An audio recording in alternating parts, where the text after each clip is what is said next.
A Shawnee Mission educator lands in the national spotlight for her outstanding work. Students give it their all as a new athletics program brings district-wide competition back to the middle schools. The Broadmoor Bistro finds an exceptional way to celebrate a decade of culinary excellence. And we'll find out why a NASA launch is a dream come true for a Shawnee Mission student. It's all ahead on this episode of Spotlight on Shawnee Mission. Welcome to Spotlight on Shawnee Mission. I'm your host, Leigh Anne Neal. A mysterious assembly at Shawnee Mission Northwest ended with a very big payoff. The all-school assembly began with the band and cheer squad getting the crowd fired up. They didn't know exactly why they'd been called together, but they probably guessed something unusual was afoot. We heard about this great school and your staff, your administrators. The first hint of what was ahead came from special guest Jane Foley, who told the group that she had traveled all the way from California to Shawnee Mission Northwest for a very special reason. Research and our own personal experience tell us that the single most important education element determining how much you will learn in school is the quality of the educator you encounter. But one of the best educators in the entire country is here, in your school. Then she told those gathered that someone in the audience was the recipient of one of the biggest education awards in the country, the Milkin Educator Award. So what comes with this honor? The first thing the educator gets is one big surprise. Because you can't apply, we don't accept nominations, you don't find us, we find you. We look, we search, we go all over the country to find the best of the best. Northwest, 32 educators in the country have been selected to receive the 2011 Milkin Educator Honors. And at Shawnee Mission Northwest, the Milkin Educator Award goes to Lisa Gruman! While Associate Principal Lisa Gruman absorbed the good news, U.S. Congressman Kevin Yoder had a few words for the winner. Teachers made a huge difference in my life, and the things you're doing every day here at this school are making a difference in the lives of all these kids. So thank you so much for what you do, and from D.C. to Kansas City, we're very proud of you this morning. Next, it was time for the brand new Milkin educator to address the crowd. I am so very privileged to work with all of the teachers and staff here at Northwest and my fellow administrators. It is truly a team effort, and I am very grateful to work with each and every one of you every day. And I feel like I could not receive this recognition without all of you and your contribution to make Northwest the best place to be and the best school. So thank you. As soon as the assembly ended, Gruman made an all-important call to let her husband know what had happened. Okay, well, we had the big assembly that I told you about, the surprise assembly, and the award was that I was the Milkin recipient for recognizing excellent educators. As a Milkin National Educator, Gruman receives an unrestricted cash award of $25,000. I think it's very fitting because she is honestly amazing. One of the first things that comes to mind is I just see her all the time. Like, she's at every game. She's really helpful if you have questions. She stands in the cafeteria line and talks to all different students. She's just amazing.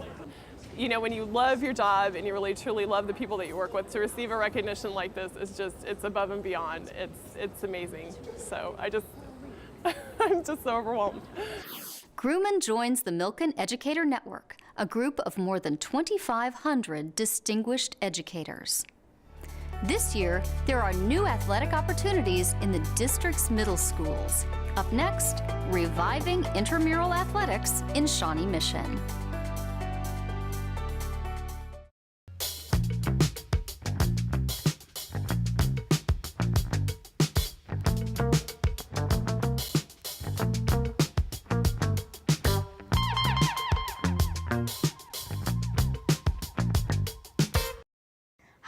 I'm Elizabeth Erickson, and I read the book Extra Credit by Andrew Clements. This book is about a girl in America, Abby, and a boy in Afghanistan, Sadid. This book is interesting because Abby and Sadid, the main characters, are pen pals, and you can read the letters in the book. This book is exciting because Sadid is not supposed to be writing letters to a girl, much less a girl in America, and you don't know if he's in danger. I rate this book 4 out of 5 stars because it was interesting to read, but they didn't include the main character's friends as much as I wanted them to.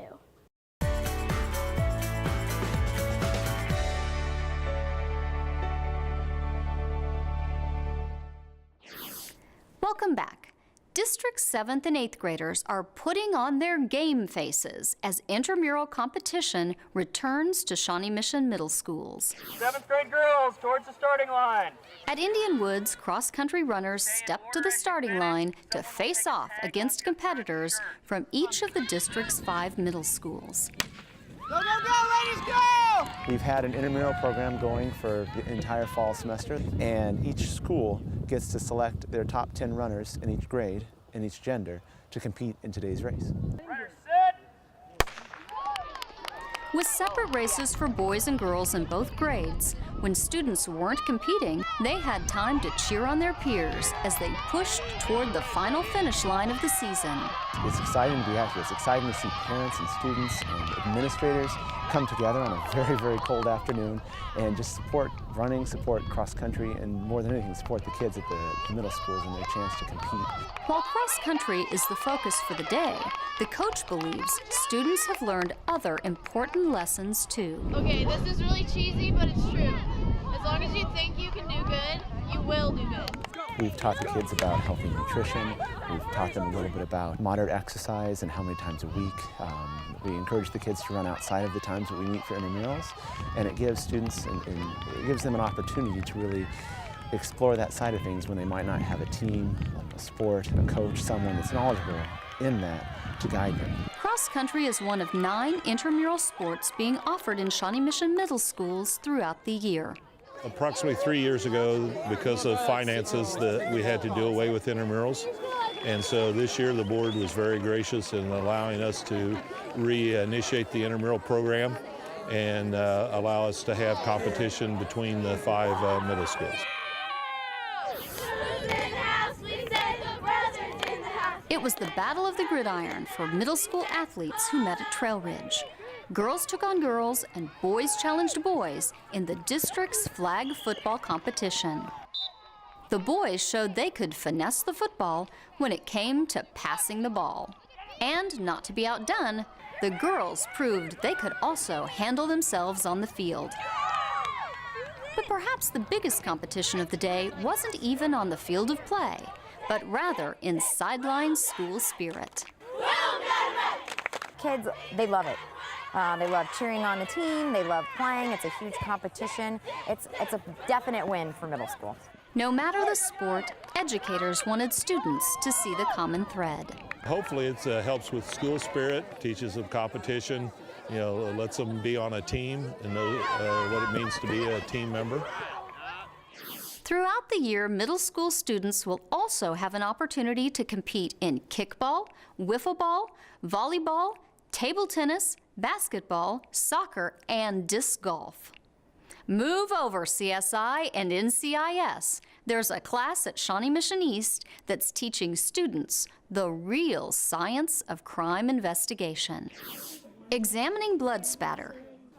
It's just a typical day in Jennifer Davis' forensic science class. But unlike popular TV crime dramas, she doesn't expect students to have it all figured out in an hour. They see it all on CSI on TV, and it lets them kind of see that that's not exactly what happens and that it does take a lot longer, and you make one mistake and it could affect someone else's life. Forensic science is one of the core classes in the district's legal studies signature program.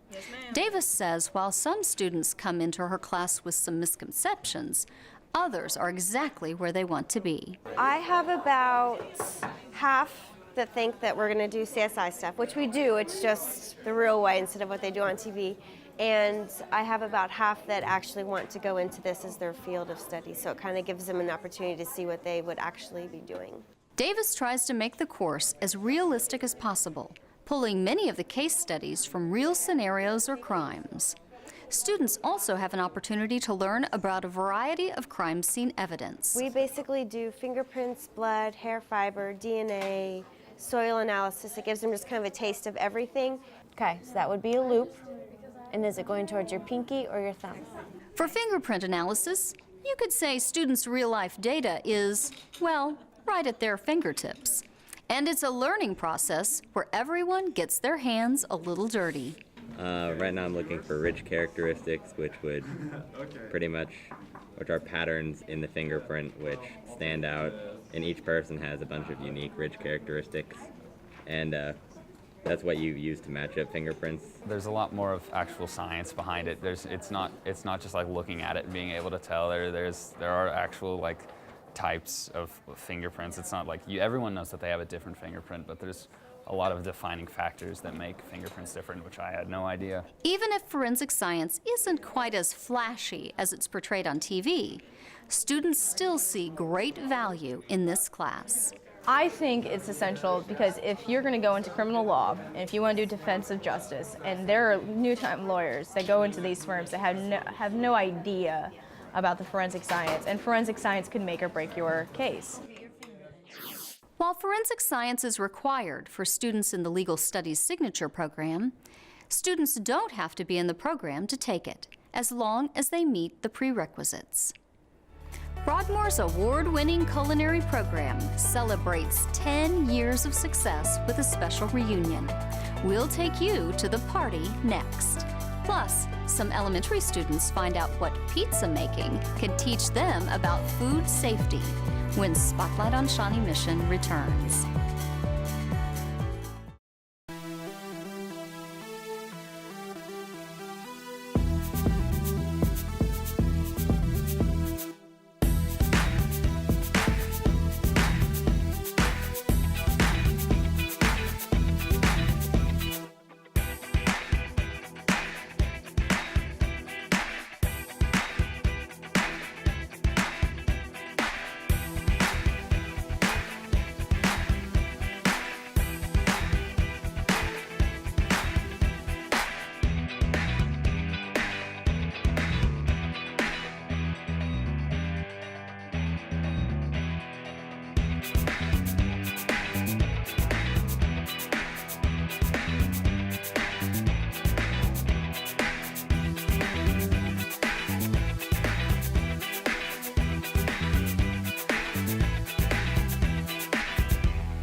What do Legos and food safety have in common?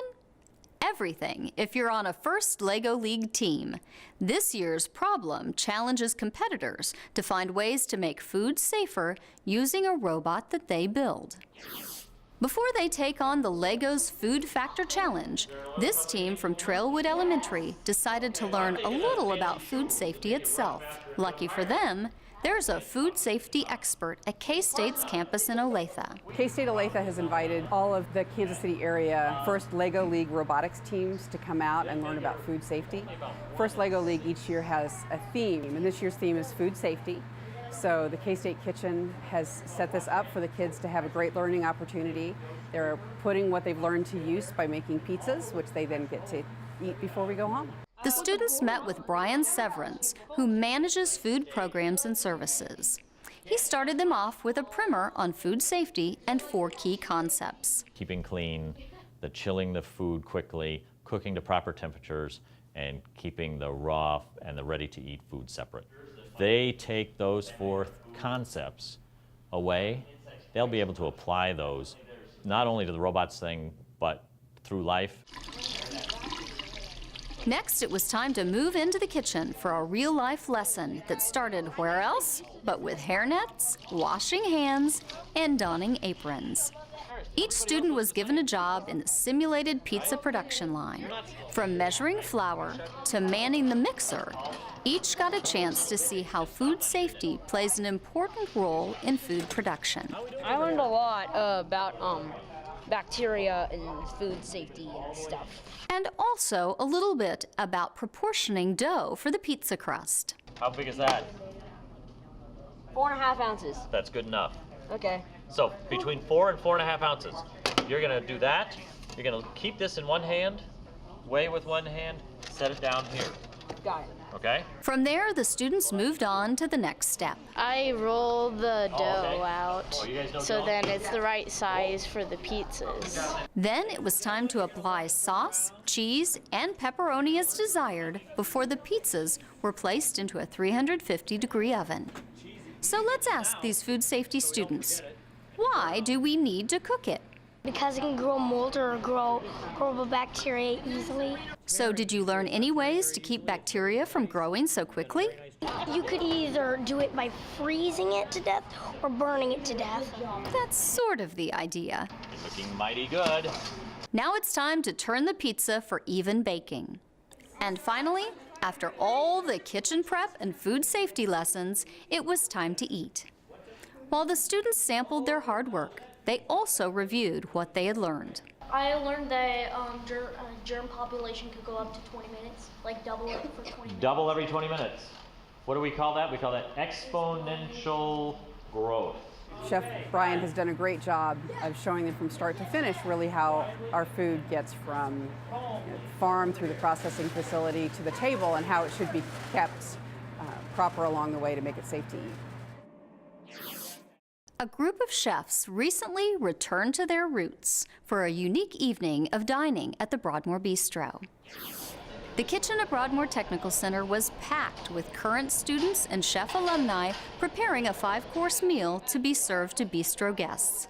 The event was Broadmoor's first annual homecoming, held in celebration of a decade of culinary education. For me, this is really, really exciting to spend the day and to remember who they were 10 years ago, but more importantly, to get the education today from my students. So, thank you. Current students worked with the chef alumni, including Broadmoor culinary instructor Justin Hoffman and chefs Brad Kilgore and Joe West to prepare the special meal. I really want to watch their techniques because obviously as a first year we need to learn like knife skills. Like for example, yesterday we were cutting up parsley and we were cutting it, but it was taking like a long time. And so Brad came over and he showed us how he was cutting, and his cutting's like really fast. They're all really good out back there. They want to learn, they're asking questions, what's this, what's that, and they're really, really into it. It's really cool to see at such a young age. I'm gonna have some competition in a few years. The chance to work and talk with Chef Kilgore was inspiring to Jesus Ladrone. It kind of helped me just focus and get in the right direction, because at this point I didn't know what I was going to do after Broadmoor. I'm kind of lost after that. So, having him kind of step in and put me in the right path it helped. Since the guest chefs are Broadmoor culinary graduates, Chef Bob Brassard says they really connect to his current students. Brad and Justin and Joe have a really great sense of patience with them and understanding where they're at, because they actually had those feelings at some point. So it's kind of casual, and they're getting the things done, and the students are asking questions, and the whole point of this is to make sure that the chefs are approachable when they're here, because it could be just a casual conversation that might be insightful to the student, future where they may be going. So I think that's been great. Culinary instructor Justin Hoffman, who also happens to be a Broadmoor graduate, says letting his students work with the pros helps him. They work with Bob and myself on a day-to-day basis, so it kind of gets monotonous or mundane for them. So they might not believe everything we're telling them like it's true. But then other chefs come in from the industry and they can reiterate all the lessons that we've been teaching and show them that what we're saying is realistic. But to have them come in and share their own experiences and give them their details kind of just reiterates the whole program and what we're doing here. In the dining room, the evening began with hors d'oeuvres served by Superintendent Gene Johnson and district administrators. How good? Chef Brassard says the experience brought back great memories and also gave him a chance to learn new techniques from his former students. For me, it's really exciting because I'm actually learning, and that's the new modern type of cuisine and where it's going. And both Joe and Brad have brought a variety of cooking techniques and ingredients that I wouldn't normally see as an educator or be able to do at Broadmoor. So that has made it a full circle of education, where I first taught them, and now they're coming back and they're actually introducing some new things to me. Chef West now serves as sous chef at Blue Stem Restaurant in Kansas City, and Chef Kilgore works at the Mandarin Oriental in Miami. Up next, a Shawnee Mission freshman gets an out-of-this-world experience when Spotlight on Shawnee Mission returns.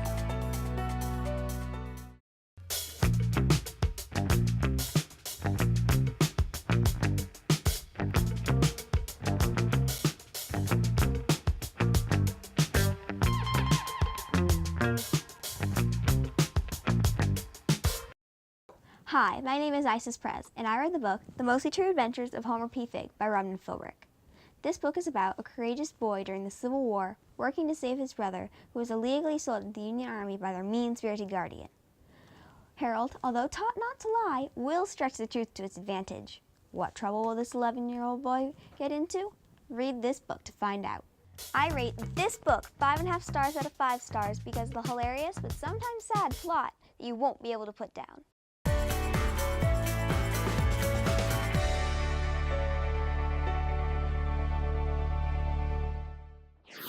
Welcome back. Several years ago, NASA had a big surprise for a Shawnee Mission 6th grader. 3, 2, 1, main engine start, 0, and liftoff of the Atlas V with Curiosity. The space agency picked Clara Ma's suggestion for the name of its newest rover. Now, Curiosity is on its way to Mars. So we wanted to check back in with Clara, who is now a freshman at Shawnee Mission East. Clara, hi. Hi. What has it been, about 3 years since we met 3 last? years. And you are a freshman now, correct? Mm-hmm. All right. Well, we're going to kind of take a little tour back in history. Take us back to 6th grade. You were at Sunflower Elementary, and you had a pretty fabulous opportunity. Can you remind our viewers what that was? Yeah, I think it was, I had finished my work early in science, and then I grabbed a magazine off the shelf, and it happened to be a Time for Kids, and I saw an article about the 2 Mars rovers, Spirit and Opportunity, and then a chance to enter a contest to name NASA's new Mars rover, and I had to do it. I went home, and then I wrote the essay, and then I sent it. So the contest consisted of, you had to write an essay. Tell us a little bit about the essay, the process, and what you settled on for a name. As I was reading the article, I immediately thought of Curiosity as a good candidate for the name. And it's just because Mars is such a mysterious planet, and I had so many questions about it, so Curiosity was good for me. And then the essay had to be, I think, 250 words long. It was really short, actually. But it didn't really take me that long to write it. So I think it was at night when I finished it, and I had my mom go put it in the mailbox for me because it was dark and it was scary. So, and then that was it. So did you have any idea that when you put your little letter in the mailbox that NASA would call and say, "We love your name"? I had no idea whatsoever, because this type of thing I never would have imagined would happen to me ever. I remember writing in my diary in 6th grade, I was like, I hope they pick my name, and then they actually did. And what happened? They had something special at your school, if I remember correctly. There was a special assembly, and it was so cool. There were 3D glasses and presentations and stuff. And that was back when you were in 6th grade, so they sent you to the Jet Propulsion Laboratory, and gave you a tour, and you got to sign the rover at that point?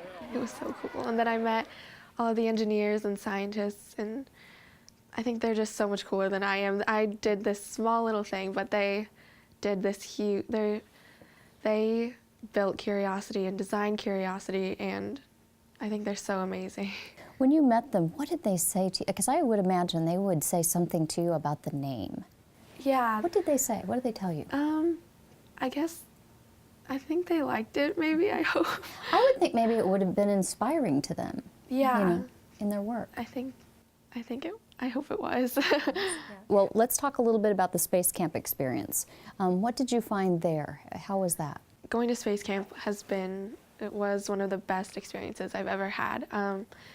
There was a ton of teamwork involved. We flew an actual mission at the end. It was like an hour, and we were all laying there in the Falcon simulator. It was really realistic, and we had a mission to launch a satellite, and it was such a great experience, and a lot of teamwork involved, and I learned so much from it. Did you take elements of that back, and have you utilized some of the strategies and some of that teamwork in your schoolwork since then? Yeah, definitely. I think it helped me so much in working with other people and being a good listener. Is science an area of study that is interesting to you? Yes, definitely. I want to be a scientist when I grow up. I want to be an environmental scientist in particular. Now, 3 years later, over the course of that time, you know, it's been a while. I mean, and you've done a lot of growing since then. But now they were finally ready to launch the rover. And tell us what you got to do. They invited me to go to the launch with my family in Florida at Cape Canaveral. And I went to see the Kennedy Space Center, like the visitor center, and all of the exhibits they had, and that was really interesting. And the actual launch was so satisfying, and knowing that I had that little part in it just made it so much better. What was the most exciting part of the launch for you? The actual launch one, because it wasn't even delayed. It was just a picture-perfect launch. There were clouds above the actual launch pad, but there was a hole right where the rocket would go through. But I think it actually cleared up after, but it was so cool. They're such amazing people. I don't know how NASA manages to find such great people to work there. Well, I bet they've got their eye on you. If they know that you're interested in science, they might even try to sway you from environmental to maybe aeronautical science, would be my guess. Well, you talked a little bit about some of the amazing mentors that you've had an opportunity to meet or to follow through that process.